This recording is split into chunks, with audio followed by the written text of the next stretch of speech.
Opening my bedroom blinds, I glance outside. It's a glorious morning in Seattle, with blue skies peeking through clouds that are white and fluffy on top, and flat as pancakes with a touch of gray underneath. That may or may not mean rain, but I don't need to look at the forecast. I always carry an umbrella attached to my backpack because rain is a fact of life in the Pacific Northwest. My eyes catch on my neighbor, Mr. Pellman, as he rolls his garbage can out to the curb for collection. He's old and stooped, and I really should offer to do it for him. But I don't. It's not that I'm a rotten or uncaring person. On the contrary, I try to help anyone I can. My weakness is handing out money to the Seattle homeless whenever I have some on hand. But Mr. Pellman happens to be one of those, and being in his presence for too long or staring at him too hard causes bad things to happen, and my neuroses will go into overdrive. I've worked far too hard to get my mental health in a good place, and I take great care to avoid any of those that threaten to make me unstable again. My father would be proud of me, accomplishing that which he could not. His mental health issues ultimately led to his demise.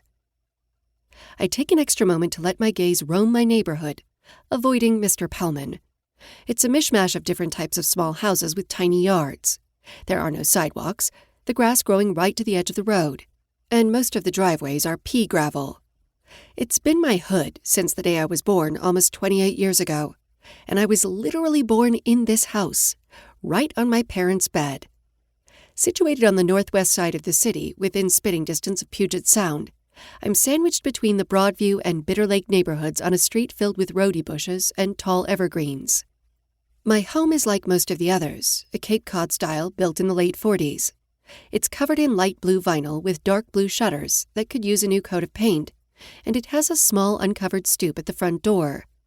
The front yard is plain, except for a square patch of grass leading to the road and boxwoods along the front foundation.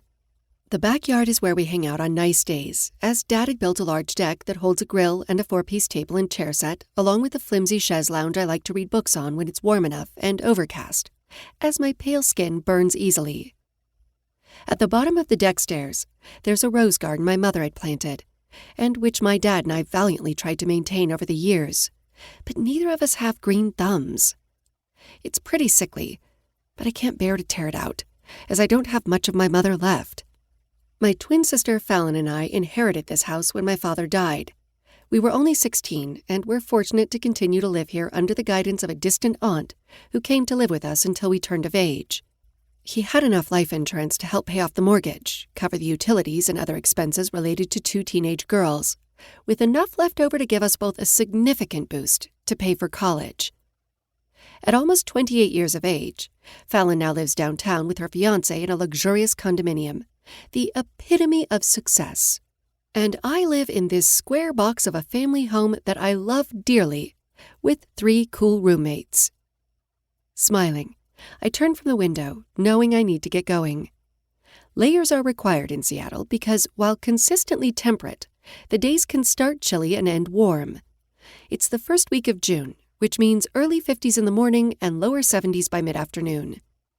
I shrug a jacket on over my long-sleeved tee, which is under a short-sleeved t-shirt, take a moment to lace on my white low-top chucks, and head out of my bedroom.